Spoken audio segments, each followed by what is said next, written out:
ఇటీవల నిర్వహించిన ఎంపీ ఎన్నికలకు వాహనాలు పెట్టి విధులు నిర్వహించిన వాహన డ్రైవర్లకు వేతనాలు చెల్లించాలంటూ వాహన డ్రైవర్లు మంచిర్యాలలో ఆందోళన చేపట్టారు. జిల్లా కేంద్రంలోని మోటార్ వెహికల్ అసోసియేషన్ ఆధ్వర్యంలో ఆర్టీఓ కార్యాలయం ముందు నిరసన చేపట్టిన డ్రైవర్లు వేతనాలు ఇప్పించాలంటూ స్థానిక ఎస్ఐ కాళ్లకు మొక్కారు. ఆందోళనపై సమాచారం అందుకున్న జిల్లా కలెక్టర్ వారితో మాట్లాడి స్పష్టమైన హామీ ఇవ్వడంతో ఆందోళన విరమించారు.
FST की నాకు అర్థమైంది. సెక్టర్ ఆఫీసర్ కి వెహికల్ ఉంటుంది. మిగతా వెహికల్ ఎందుకు ఉన్నాయి? అది స్పేర్ కోసం. రిజర్వ్డ్ ఉన్న టీచర్స్ వాళ్ళు ఉంటారు కదా, డ్యూటీ ఆఫీసర్స్ ఈరోజు ఆర్డీఓ గారికి మేము మెమరీ ఇవ్వడం జరిగింది. 3 నెలల నుండి మేము ఆర్టీఓ ఆఫీసు కలెక్టర్ ఆఫీస్కి పోయినా న్యాయం జరుగుతలేదు. ఆర్డీఓ దగ్గరికి వెళ్తే మమ్మల్ని డ్రైవర్ల కంటే హీనంగా ఒక పిచ్చి కుక్కను చూసినట్టు చూస్తుండే మన ఆర్డీఓ గారు. ఆర్డీఓ గారికి చాలాసార్లు మేము చెప్పినాం. తర్వాత కలెక్టర్ ఆఫీస్కి పోతే కూడా కలెక్టర్ కూడా ఏమన్నాడంటే, బాబు మీ బిల్లులు ఎప్పుడో పడాలి, ఇది అధికారం నిర్లక్ష్యం అని.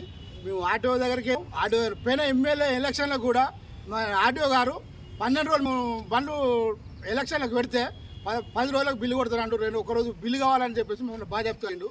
11 రోజులు బిల్లు ఎమ్మెల్యేలకు చేశారు. ఈ ఎంపీ ఎలక్షన్లో కూడా మేము 4 రోజులు నడిపినాం, 3 రోజులకు ఇస్తున్నట్టు. తర్వాత టాటా ఏసీ వెహికల్ కూడా 3 రోజులు నడిస్తే ఒక్కరోజు వేతనం ఇస్తున్నట్టారు. దీని విషయంలో మేము కలెక్టర్ గారు కూడా కంప్లైంట్ చేసినాం. ఆయన మాకు స్పందన కరువైంది. ఈరోజు మేము బండ్లకు ఫైనాన్స్ కట్టలేని పరిస్థితిలో ఉన్నాం. మా ఇంటికాడ ఫ్యామిలీ, మా స్కూల్ పిల్లలకు పంపించాలంటే బాగా ఇబ్బందులు అవుతున్నాయి. ఈ గవర్నమెంట్ ఏం చేస్తుంది? మాకు న్యాయం లేదు. ఫ్రీ బస్సు పెట్టే కాడికి వెళ్ళి మాకు డ్రైవర్లకు జీవనోపాధి మొత్తం కోల్పోతున్నాం. ఇటు ఆర్టీఓ పట్టించుకుంటాడు, అటు కలెక్టర్ పట్టించుకుంటాడు. ఆ పెట్టిన బండ్లు వేతనాలు వెంటనే మాకు చెల్లించాలని ఈరోజు ధర్నాకారం చేయడం జరిగింది. కలెక్టర్ ఆఫీస్కి పోయాను, ఆర్టీఓ ఆఫీస్కి పోయాను. ఆర్టీఓ గారు కొరకు పాపం ఆర్టీఓ గారు కూడా మాకు సహకరిస్తాను, కానీ ఆర్టీఓ అయితే మమ్మల్ని లోపల కూడా అడుగు పెట్టనిస్తలేడు. ఆర్టీఓ గారు సెక్టర్ ఆఫీసర్లకు పెట్టినాం సార్ మేము బండ్లు, ఆర్టీఓ ద్వారా పెట్టినాం. ఆర్టీఓ గారు మాకు సపోర్ట్ చేస్తుండే. మన ఆర్టీఓ గారు అయితే మమ్మల్ని అసలు కుక్క కంటే హీనంగా చూస్తుంది. ఆర్టీఓ సపోర్ట్ చేస్తుండు. కలెక్టర్ ఆఫీస్ కూడా సార్ వస్తుండు, ఆర్టీఓ ఆఫీసర్ కూడా కలెక్టర్ కూడా వచ్చిండు. కానీ ఆర్టీఓ మమ్మల్ని ఒక హీనంగా చూస్తుండు. ఇది మా పరిస్థితి.